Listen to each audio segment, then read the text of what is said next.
বাপরে, ছুলে গেছে পুরোটা। পেরেকে বাচ্ছিল বুঝলি।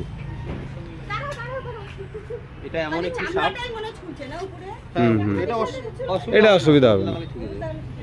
দেখেন এটা এমন একটি সাপ, মানে ধরতে আগে তো বলছি ধরতে খুব অসুবিধা হয়।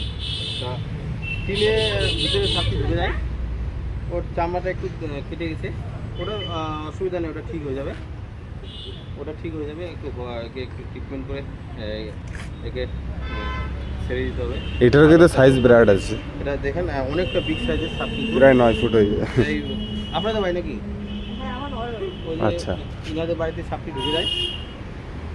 মানে এই বাড়ির দাদা আমাকে ফোন করেছিল, ফোন করার সাথে সাথে আমি চলে এসেছি। এটা এমন একটা সাপ, দেখেন দেখে তো ভয় লাগেই, কত মোটা আর অনেকটা বড় কিন্তু সাপটি,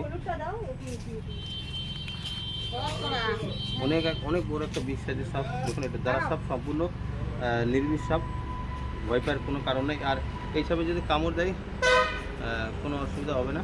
অবশ্য কামড়ায় খুব কম। এটা কামড় দেয় খুব কমই, খাবারের সন্ধানে সাপটি কিন্তু ওখানে রেখে দেয়। রাখো আমরা করে দিচ্ছি। খাবারের সন্ধানে সাপটি কিন্তু ঘরের ভিতরে ঢুকে যায়।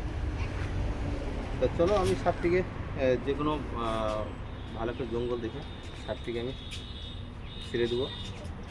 ট্রিটমেন্টের দরকার। হাতও ব্যথা হয়ে গেছে, মানে এতটা ওয়েট ধরে রাখতে আমার হাতই ব্যথা হয়ে যাচ্ছে, যে এত মোটা সাপ আমার হাতই ব্যথা হয়ে যাচ্ছে ধরে রাখতে। পুরো রক পাইথনের মতন পুরো রোল করে। চলো দাঁড়া সাপ ইংলিশে বলে রেড স্নেক, সম্পূর্ণ নির্বিষ সাপ, অযথা ভয় পাওয়ার কোনো কারণ নাই।